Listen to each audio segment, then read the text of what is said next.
This week's episode of Talking to Mod is sponsored by the Coffee Mod. Don't just dress like an ace face, drink like one too. They're also giving our listeners 15% off when you use the promo code MAGICMOD15. So what are you waiting for?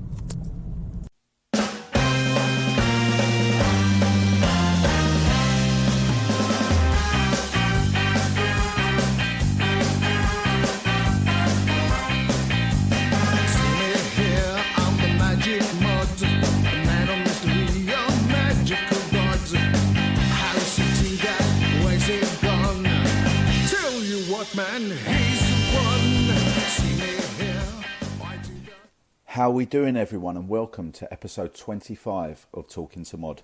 Now, I've got some sad news. I'm going to be honest with you. Today's episode is the last episode of Talking to Mod.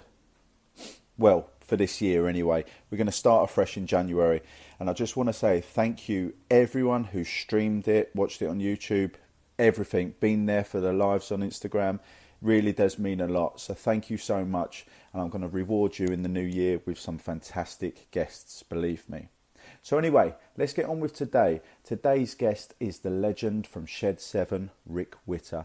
I've known Rick for a while now, and this is going to be a fantastic episode. So ladies and gentlemen, sit back, relax, and enjoy episode 25 of Talking to Mod.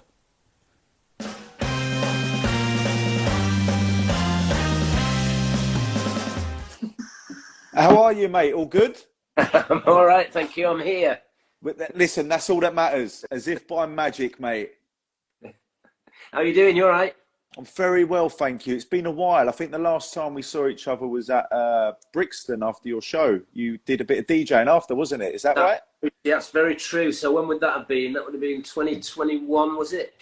It's a long time ago, wasn't it? Because I remember I ended up missing my flight the next day back to Belfast. Oh, dear. A big night. Yeah, I might have hit the sauce a bit too hard that night, mate, I tell you.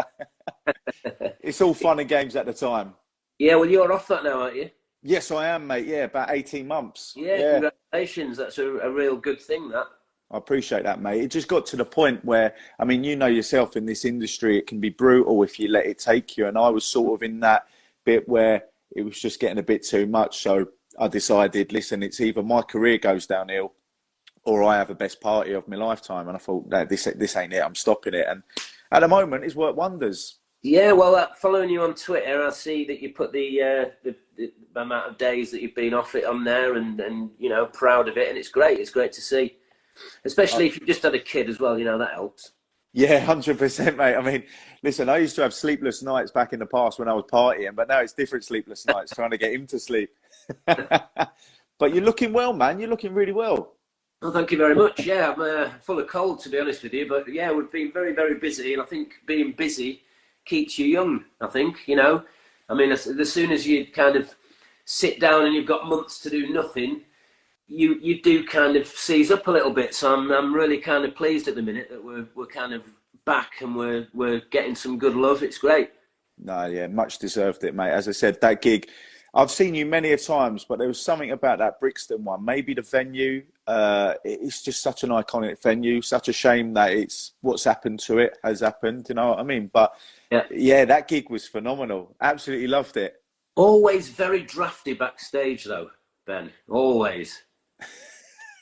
Is it really? I've been a couple of times backstage, but I never performed there. It's always been a venue I've wanted to perform. So I just think it's something about it.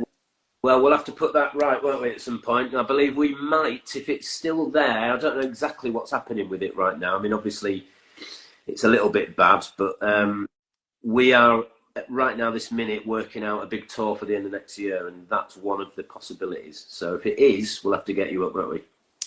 I'm going to just write that down now, Rick, all right? No, I appreciate that. That's very kind of you. Very kind of you. But how did you first discover music? When did music first come into your life, mate? At a very, very early age. I've got memories of, I mean, my dad always had music on. So wherever we were, if we were driving anywhere, I mean, we used to drive quite a lot. I was born in Manchester and moved away from Manchester when I was about 5 because of my dad's job. I don't know if you'd remember. How old are you, Ben? 33. Right, so would you remember a shop called Rumbelows? Rings a bell. Yeah, it's a bit like a Vision Eye Curry's kind of shop, you know. So Had all sorts of technology stuff in that one. Ah, yeah. tellies, fridge freezers. Anyway, my dad was an area manager for them, so he'd sort an area out, and then we'd have to move to a new area so he could troubleshoot there. So we moved to Torquay when I was about 5, and then we moved to Whitley Bay when I was about 9, and then we moved to York when I was 11. At which point I started big school. So I started to. They moved on when I was about 16, but I wanted to stay in York. So we used to go on big car journeys a lot, visiting family and friends and things. So there'd always be music on. I mean, his tastes are slightly different to mine. He used to like a lot of stuff like Klaus Wunderlich. He liked organ music, you know. So there was an awful lot of that going on. But discovering my own kind of music was probably when I was about 9. I used to like Howard Jones quite a lot. Brilliant. For him. Yeah. And then got into indie music, got into guitar music. I do say this a lot. I blame my older brother really for my love of guitar music because he's 4 years older than me, and he was well into his Depeche Mode, Gary Newman, Einstein, and Neubaut, and all of this real heavy electronic kind of synthy music. And because he was my 4 years older than me brother, I wanted to rebel against him. You know, so I mean, my brother. You know, if he's about 11 and I'm 7 and we're in the living room watching telly and I sneezed, he'd tell me to shut up. Yeah. And most times when you sneeze, you have to sneeze again quite quickly. It's a common occurrence. I get told to shut up twice just for having a sneeze. So, you know, I always used to want to rebel against my older brother, even though I love him and we get on really well. So that kind of drove me to want to like guitar music. So I thank him for that for a start, you know. That's a cool. Listen, the story about sneezing. My missus is a bit like that. If I end up coughing a bit too much and she's watching Grey's Anatomy or something, I just get that stare as if to say, leave the room. You know what I mean?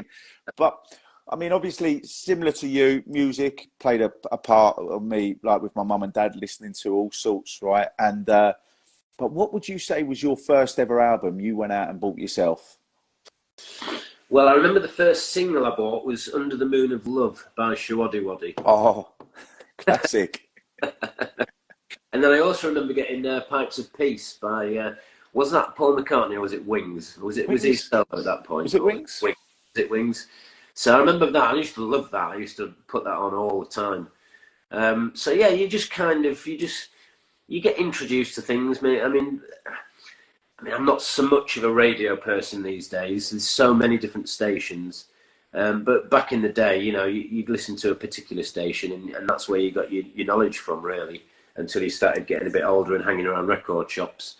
And I'm trying to think of the first ever album I got. It possibly could have been the first Howard Jones album, which was called Humans Live or something. I can't actually remember what it's called. But yeah, I used to have loads of posters of Howard Jones all over my bedroom when I was a young pup. Which, if I ever bump into him, I'll tell him. I don't think he's aware of that. Well, I've got a confession now, mate. I actually got on my mum and dad's house back home, my family home. I actually had a picture of you on the wall, mate. Did you? I like it. I was never like. I remember when I first told you, and I was going to tell. When I first saw you at Brixton, I was going to tell you, but I thought, nah, just let the moment go. Let it go. Yeah, but maybe on first meeting, it might have been a bit too soon. Yeah, it would have been a bit weird, wouldn't it? To be honest. Now it's fine. So what was it like waking up every morning and seeing my face? Do you know what? Right. I mean, I've woken up and seen worse. That's all I'm going to say.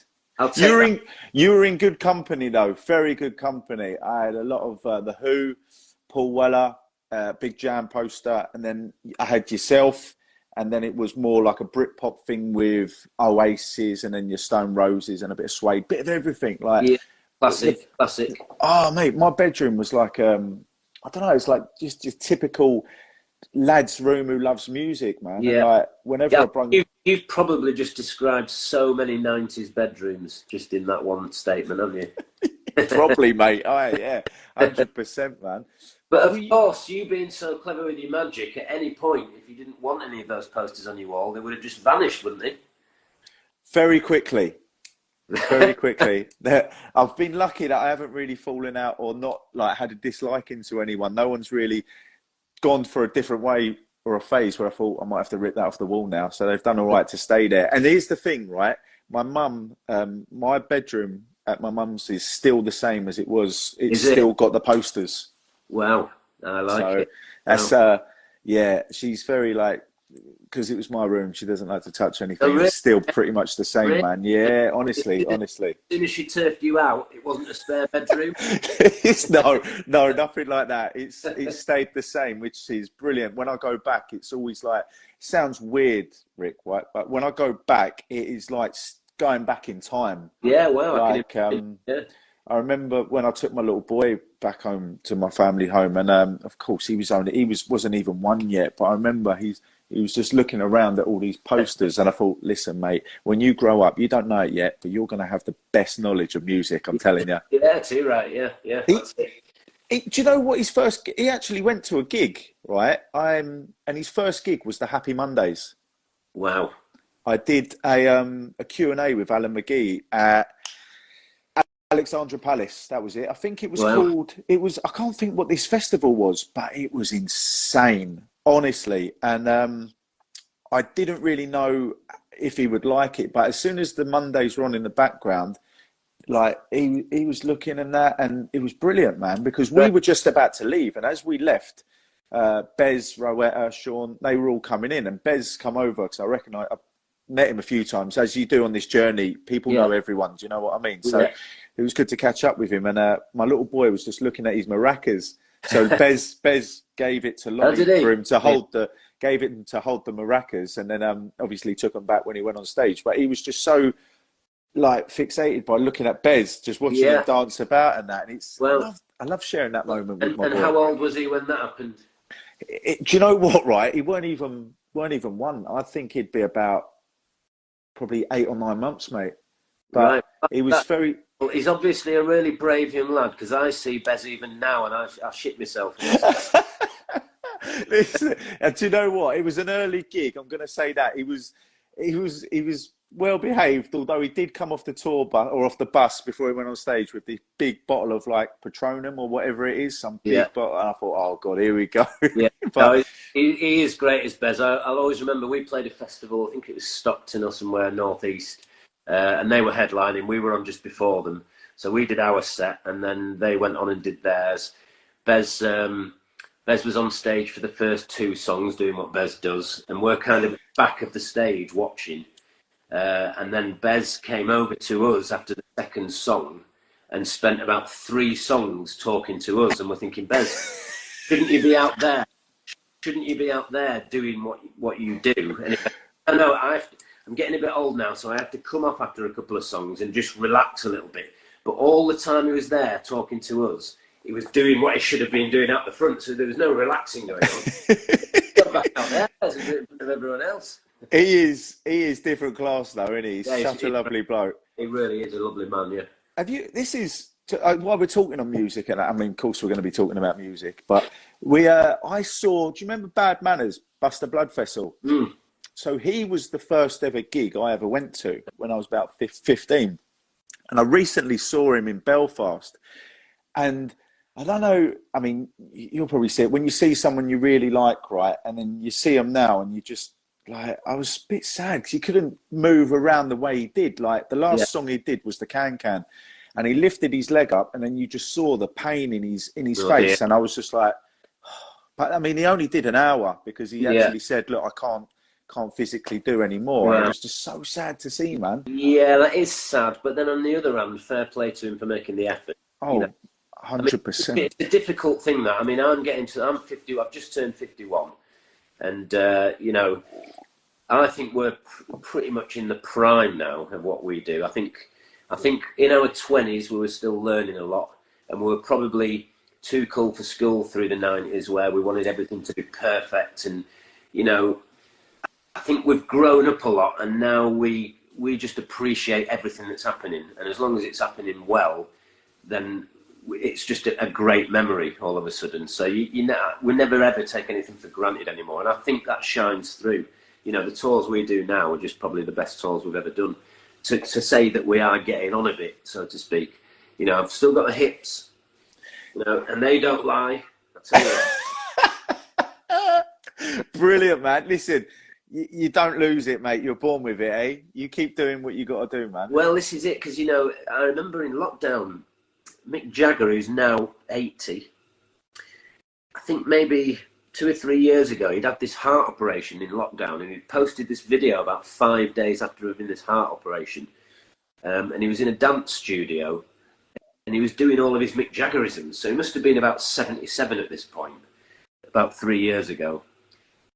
And I'm watching it thinking, right, both of my granddads died when they were about 74, 75. So not only did they die before what you are now, but my memories of my granddads, of visiting them, was relatively old-looking men with grey hair and a brown cardigan and a stand-up ashtray and stooping over the chair, and we'd arrive and they'd go, "All right, son, get me a cup of tea." And it's like, wow, you're 3 years older than my memories of my granddad then. I mean, obviously wealth and stuff helped. Of course. But what an incredible human Mick Jagger is, you know. Have you heard their latest album they brung out? I've heard a couple of the singles off it. I should really give it a bit more time of day. We've just been so busy doing other things that I've not really had a chance to sit down and listen properly, because I like to listen to things properly. However, I did put a tweet out when the first song came out, which was called Angry, wasn't it? And I thought someone should do like a Weird Al Yankovic comedy version and call it Hangry.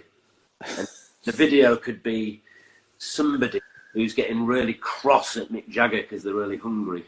And then Mick could be going, "Don't get hangry with me." Listen, you're onto something now. Let's do it. Me and you would do it, man. What would you say your first gig was I take it in your teens, watching music?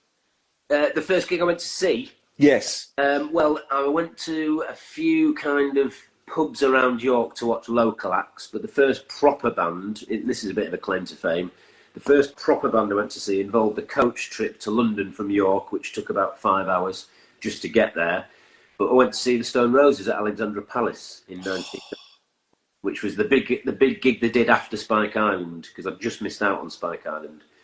So that was great. I remember them not playing particularly well, and the sound wasn't great, but I just remember the thousands of people in that room all just having the best time ever, and that's what made a lot of the Stone Roses gigs what they were, because there were events, and it was it was all in it together, and this is our thing, you know. It was a special time, especially at that time when music was how it was. It was a lot of dance and Stock Aitken and Waterman stuff going on, so it was really a case of clinging on to that band, you know. I mean, the Stone Roses were the reason why we as a band and as a group of friends needed to pull our socks up, because we were already in bands at this point together, but under different names. So because of the Stone Roses album in '89, that's what made us want to form Shed 7 and think, right, let's actually start taking this more seriously. We've got a lot to live up to there.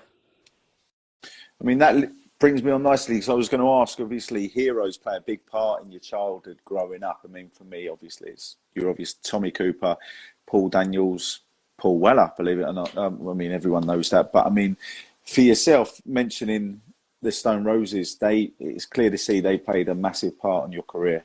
The Stone Roses and the Smiths for me personally, but then we did grow up loving a lot of alternative indie music. So the Pixies, you know, but then all your obvious is that, you know, the Who, the Stones, the Jam, you know, all of this stuff just held together, and just there's so much great stuff out there. But yeah, I mean, there was a group of us at school. So when we were about 14 and 15, we all got into the Smiths. And there was maybe about 6 of us, and the rest of the school just took the opinion of the Smiths like a lot of people who don't get it do, and they just think it's miserable music for miserable people. So we were always the outcasts at school, but I loved that. I always used to love that. I've just noticed, sorry, I was answering a question. Somebody's just put a question, is that a bird cage behind me? But you can quite clearly see it's a really cool little shelf. Oh, yeah, you want to get your mince pies tested. And it's got lovely Christmas lights that I put up today around it. I don't. The missus will want one of them, I'm telling you. But it's not a bird cage, and it's not a Right. shit wheel because it looks a bit like. I don't know if you saw. I saw this clip of Johnny Marr, and I think he was. I can't think. He was doing the guitar riffs from. I think it was this charming young man. This charming man, and A recent thing. yeah, I put it on recently. I Mm. think it was from a documentary he did a little while ago, right? And I was absolutely blown away, right? And then I had to share it. And then Damon, Badly Drawn Boy, sent me a clip and said, "You got to watch this," where he's got all the pedals and the loops and that. And it was like when I first saw my first ever magic trick. I was gobsmacked at what I mean. Everyone knows Johnny Marr is like an absolute genius with a guitar. What he can do is just absolutely incredible. He makes it look effortless. But this clip of him doing this, I was just like, Jesus Christ. Honestly, it's insane. It is incredible, but bear in mind as well, we're talking when the Smiths first started, it's 1981, 1982, and it was just so different from everything else that was going on at the time. That, just to have the bravery, really, to just stand out like a sore thumb and believe in what you're doing. That's the kind of thing that I absolutely love. And it's the same with the Happy Mondays that we've already touched on. Their first album came out in 1985, Squirrel and G-Man, and it's an incredible album. But if you imagine what else was coming out that year, it was Oh, just so different from everything else. So you got all your 24-hour party people, but a lot of the songs off that album, like Cuff Dam. Do you know what Cuff Dam the song's about? Or do I you know why they called it that? I don't know why. Did used to do a lot of Q&As with Sean and that, but we never got down to dissecting each song. But I'm interested to know. Well, this is what a genius Sean Ryder is, because he's obviously just written whatever words he's written. I don't know what the song's actually about, but he's decided to call it a certain thing, but then decided to switch the two words round to read them backwards. So Cuff Dam, if you could work out what Cuff Dam is backwards. Let me write this down.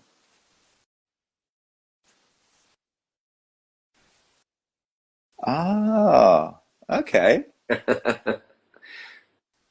Pretty clever. That is, I had to write that down because it's in front of me. But it's, I never actually knew that. It's pretty cool, isn't it? That is mad, literally mad. Yeah. But He's um, while this is happening, Madonna's going like a virgin. You know what I mean? that's a good song. I don't mind that. Well, don't get me wrong. It's not that I don't like that song. It's just that's what the music was. It was all pop, And for him to be doing that, and for Morrissey to be writing about how Oh, it's insane, incredible. what you just said though, like you loving bands coming out being totally different. I relate to that massively. I mean, when people come to me like youngsters, well, they don't come to me personally like I'm Alan McGee or something, nothing like that, but they say, "Oh, what sort of advice would you give me?" And this for getting gigs, and I say, just don't do what other people are doing. Find your own niche. Similar to me, I've gone for the mod scene in the magic, and it's worked Yeah. for me. Don't copy what everyone else is It's doing. different, isn't it? You're doing something different. Oh, 100%. No, You know, so basically, a lot of people might think Shed 7, oh yeah, Britpop, and yeah, one of those bands that play guitar stuff. But believe me, in 1990, 91, 92, when we were writing things like Dolphin, before we got a record deal, we're from a place called York. And York's not renowned for a rich musical heritage, really, history. So we honestly thought, when the Stone Roses and the Mondays kind of were coming to their end in 92, and it was all getting a bit ravey and dancey and acidy, we honestly thought we were the only band in the country with guitar. So we were swanning around York, but we were classed as a bit weird, because York has lots of kind of oldie worldy pubs, and there's lots of folk acts that play in front of open fires and things, There wasn't, and a lot of funk kind of bands, and all of this is great and good, but we liked what we liked, So we'd put on gigs and we'd be a little bit different and a bit weird, and the hair was a bit different to everyone else's and all this stuff. So we thought we were the only band in the country really doing this in 92, 93, but then obviously we released our first record, and then you suddenly start realising that there's a Blue Tones from down south doing a similar thing, and there's a Cask from Liverpool doing a similar thing, and there's a Sleeper, and there's an Echo Belly. And that's obviously what all came together at a big head and became the Britpop thing. But you know, I'd like to think we have a little bit of our own originality thrown in there in places. Oh, 100%. And by the way, them names you've just reeled off, timeless, similar to yourself, Rick. I'm not just saying it because you're there. The music, good music will always stand the test of time. And people will always listen to it, man. Yeah, well, this is it. And at the time when you're doing it, you don't really have that in your thoughts. So again, coming to our 30th anniversary since our first record came out, it's nice to be able to look back and feel we were part of something, but we've still got so much more to give. It's great the fact that we're still here and we're about to release new material that I think is up there with anything we've done after 30 years. So, you know, it's nice to get a little bit older and be able to reflect without being annoyed. And by the way, the debut album you brung out, you know, 94, if I'm not mistaken. I mean, Yeah. 94, what a year it was for music as well, by the way. I mean, with Oasis bringing their debut album out and, you know, as they say in Rome, the rest is history. But I mean, that must have been an incredible moment for you and the band as well to bring out, you know, your first album. And how did that feel, man? Well, it was such a whirlwind. Yeah, I mean, it was obviously just really exciting, but you're thrown into this thing where you don't really have much time to stop and think about what's going on. My dad always used to say to me, you've got to stop and smell the roses every now and again, which, funnily enough, is a lyric on one of our new songs on the album, almost like a dedication to me, Dad. Love that. Because, you know, there's no kind of... You can't stop and have a month off, put it that way. You've just got to get on that roller coaster. And it is like a roller coaster, literally. You know, the ups and the downs that we've gone through over our career is incredible, really. And when you are really down, you never really see any way out. But then, weirdly, life happens and things change. And then suddenly you're on the top of the world. So this is another reason why right now, this minute, we're all absolutely loving what we're doing, because everything just seems to be connecting at the minute for us, which is a great feeling to have. But yeah, for me, the first radio play was just amazing. I remember we were in a people carrier driving somewhere on a motorway, and we were kind of told you might get played on their show. I can't remember which show it was now, but I do remember all of us loving hearing our first single being played on the radio and being introduced. I can't remember who did it. That's annoying. And then the first Top of the Pops, always ace. Apart from I always used to have to sing live on Top of the Pops.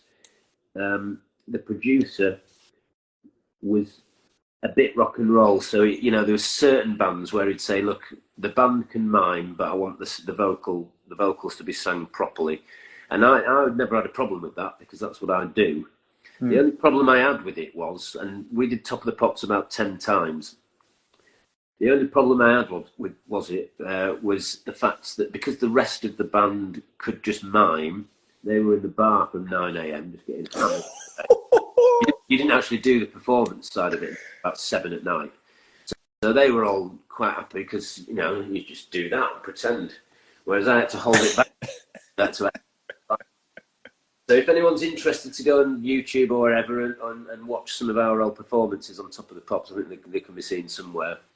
You'll notice that every now and again I'll go slightly out of tune just to prove that I'm singing it properly. I didn't know that. I'm actually going to dig them up in a minute and have a look at that after this. That's brilliant, man. Have you got a favourite song of yours? Like, what's one that you love to play? Like, you really just feel it? Well, I mean, you've got so many. Don't get me wrong.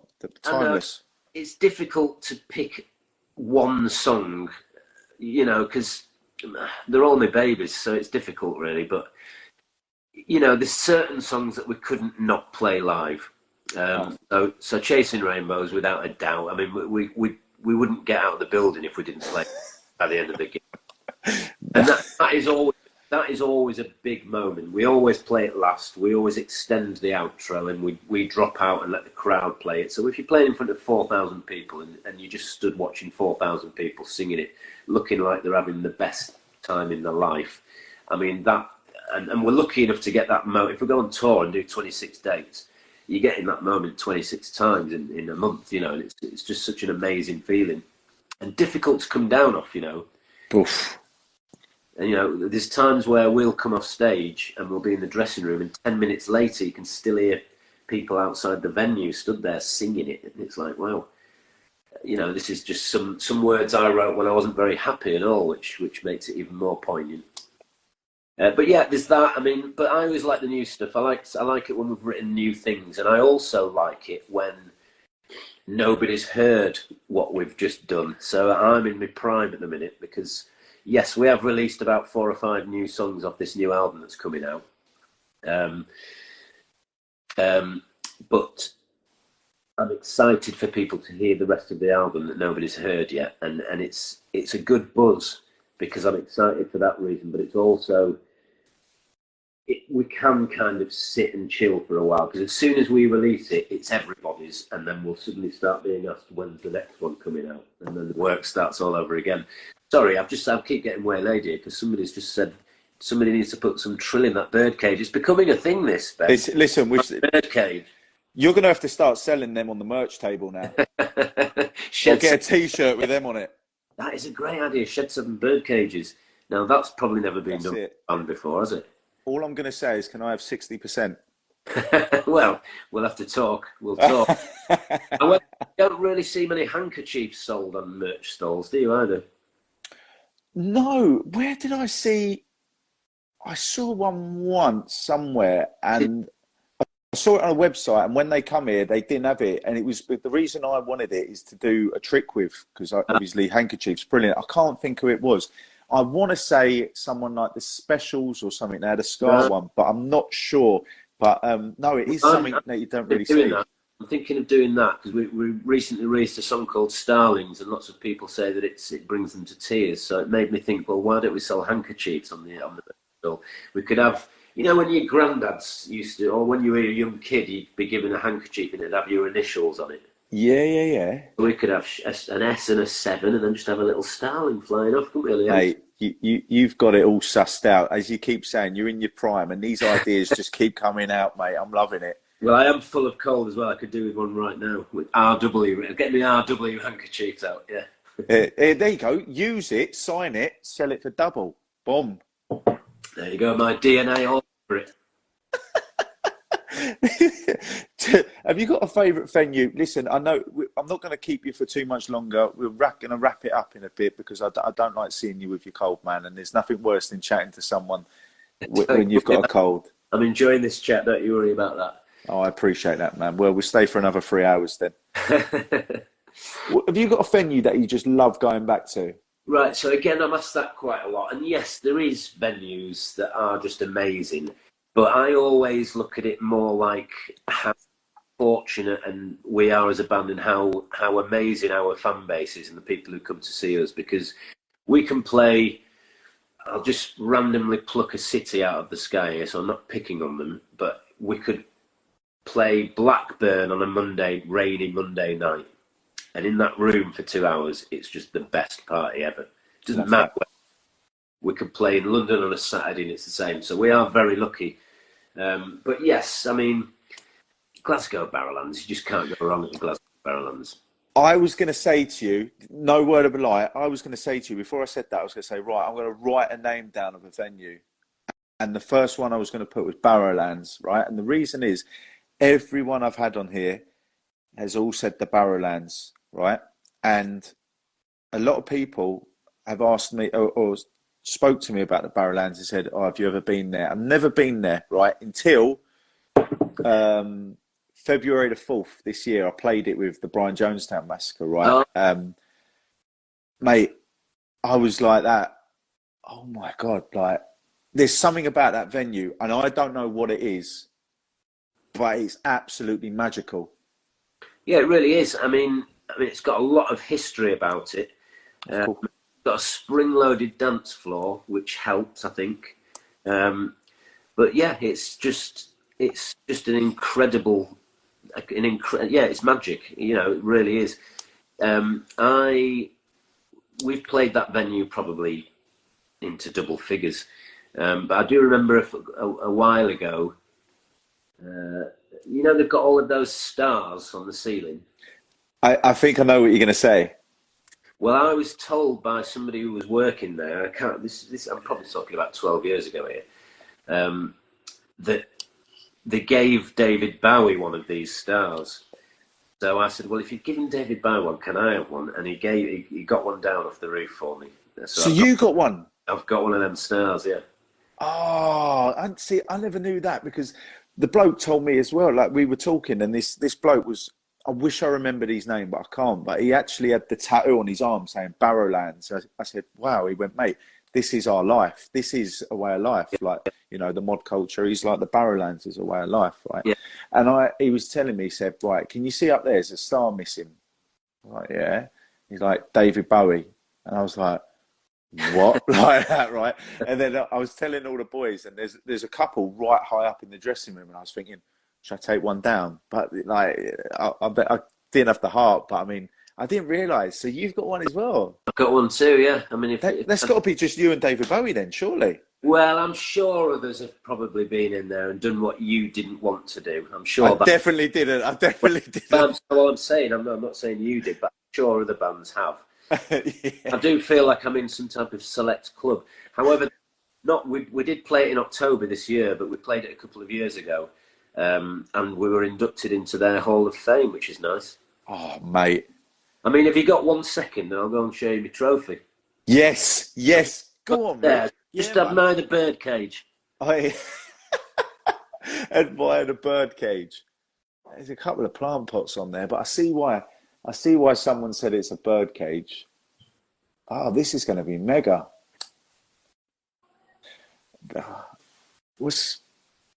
That is some birdcage. Listen, if you're going to a Shed 7 gig next, they're going to have that shelf on a T-shirt.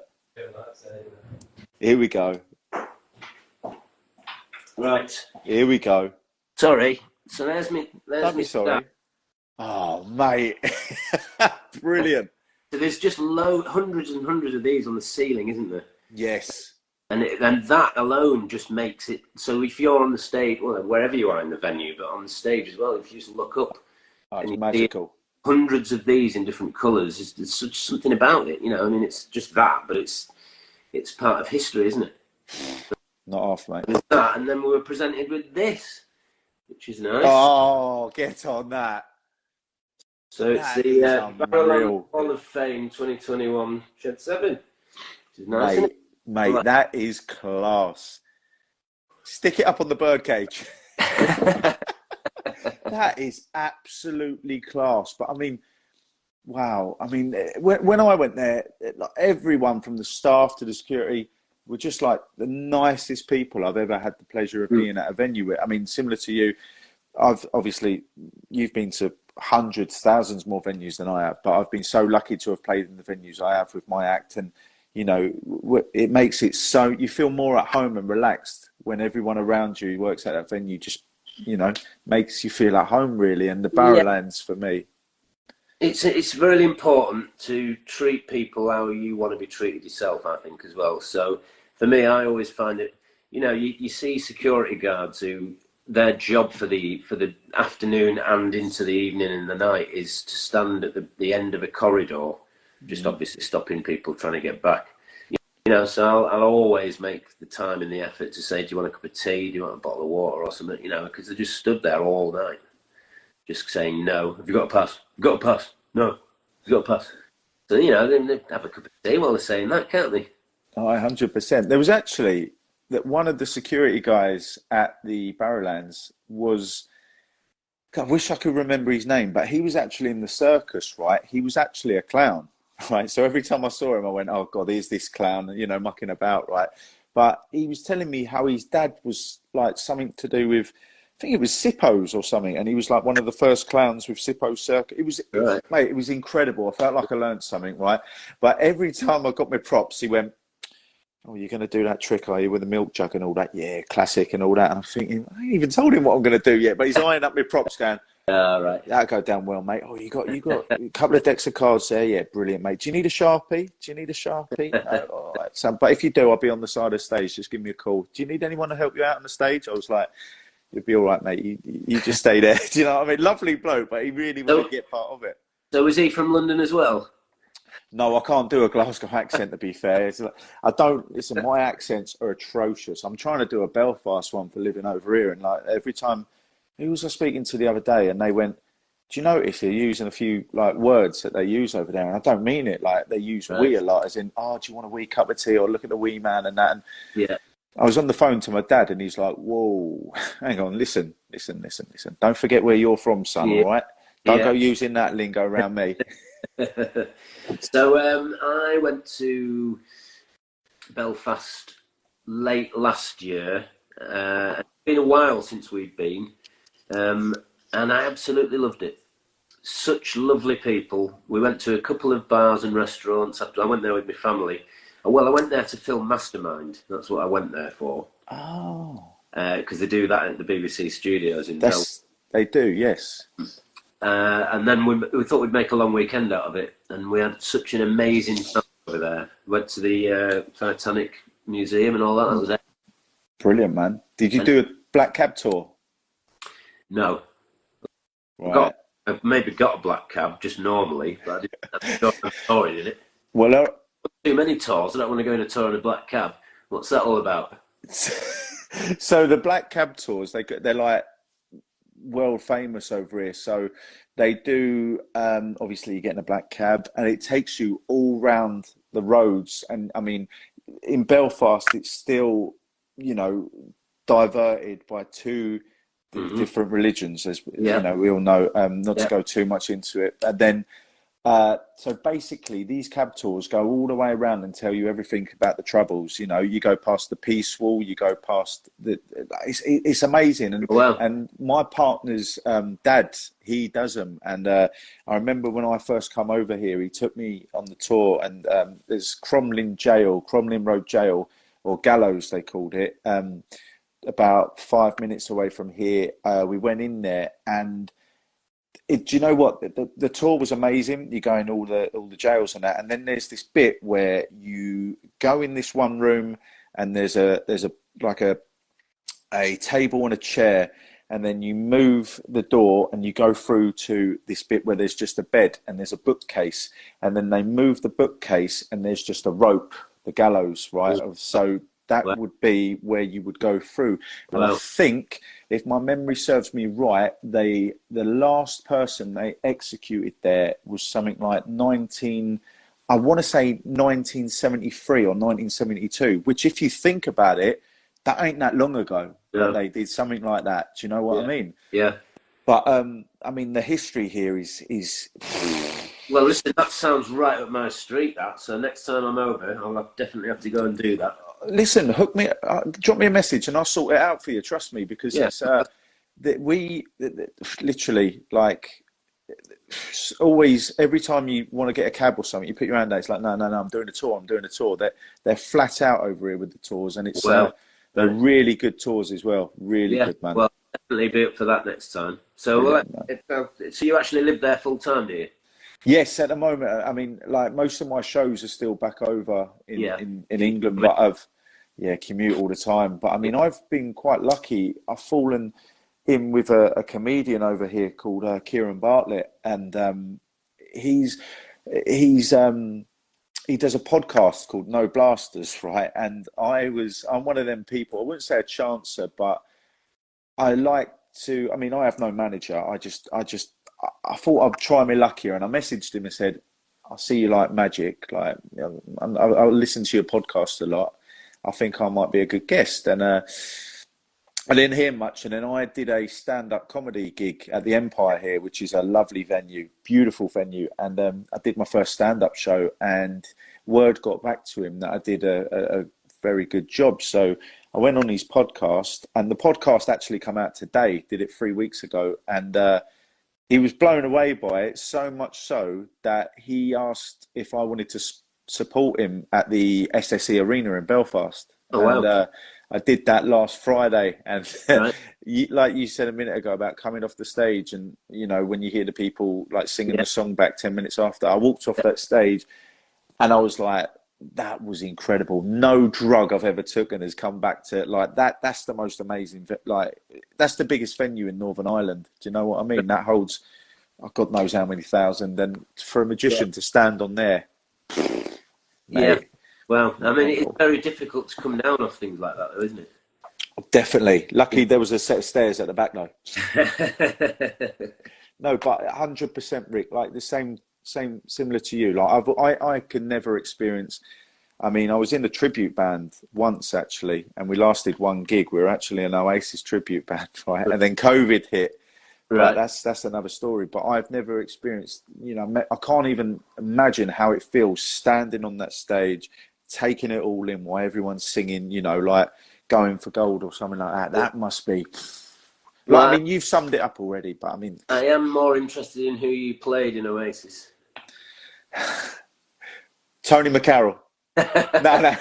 Oh, so I'll tell you quickly, Rick, while you're here. So this lad come up to me and he said, "Oh, you like Oasis, don't you?" I went, "Yeah." He said, "Well, we actually are an Oasis tribute band, and they were called Live Forever, right?" And he said, Our lead singer's he's doing a lot of his solo dates. Would you come in for a rehearsal? And it was in Worthing. My sister lives down in Worthing. So I went down there, went to this studio. He said, "What do you want to sing?" I said, "Listen, I know every song. You play it and I'll sing it." Right? And they thought, "Oh, we'll catch him out here and that." And they started playing like Shock the Lightning or something. And I literally knocked it out of the park. And he went, "Fucking hell, like, what are you doing next Saturday?" I went, "Nothing." He's like, "Do you want a gig?" So we did the gig, right? And I brought my partner, Nadine. And I say now, it was in this pub, right, on the back streets of Brighton. It was the moodiest setup, right? And there was like all these, like, I don't know, like football thugs, as you like to say. They were lovely people, but they were all like, shit, I don't know whether to look at him and all that, right? Yeah. Like, there was a lot of activity going on and everything. And then we got up there. We played all these songs, and I'm like, come on, what do you want to fucking hear? Then, you know, you're getting involved with it. Yeah. And the only one they wanted to hear was Wonderwall, right? Out of all the songs we were singing, they're like, "When you're going to play Wonderwall?" Like, you know, right, here's Wonderwall. And then they went, "Can you play it again?" We're like, "Nah, that's enough." But it was, obviously I played Liam. You're right. The reason why I was interested is because quite a few years ago, I ended up DJing somewhere in Manchester. Can't remember what it's called now. It's quite a big venue with loads of different rooms in, and it was like a festival of tribute acts. But for some reason, they asked me the real me. They didn't even ask somebody who was pretending to be me to go and DJ. They asked the real me, and I think the real Clint Boom was there as well. So we were the only two real people. You should have both swapped places. He could have been you. You could have been him. Exactly. So anyway, so I remember being kind of backstage in this big communal dressing room area, and there's 3 Liams over there because there's about 4 different Oasis. And then there was 2 bloody Strokes over here, and there was 3 Happy Mondays. And it's funny because even though the backstage, it's not Liam, it's some bloke called Gary who's pretending to be Liam. But the backstage with the parka on and the hair, walking around like that. It's like, well, Gary. All right, our kid. Yeah. So anyway, so I think one of them kind of saw me and slipped out of character because I think he got a bit excited that he was seeing me. So he slipped out of the Liam and became Gary for 5 minutes, which was quite nice. Quite a nice moment. Brilliant, man. But I mean, listen, we know you've got the new album coming up soon next year. I'm looking forward to it. But what does the next 12 months hold for you and the band, mate? Well, so 2024 is our 30th anniversary since our debut album came out. So we are going to be very busy. We've been throwing a lot of info out there over the past few months, so we're kind of cautious of not being overkill. So yeah, the album's going to come out the first week of January, the 5th, which is amazing, really, to be celebrating our 30th year and releasing a brand new set of songs in the first week of that year is a pretty brilliant, man. Brilliant. And then we've got loads and loads going on next year, and we're going to drip feed the information just so that it's not too overwhelming, because to be fair, we're doing that much that I keep forgetting what we're doing. So, you know, I keep having to be emailed and told, where are you? You're supposed to be doing this now. So, you know, so just keep an eye on our socials and you'll find out. But the whole year is going to be very busy.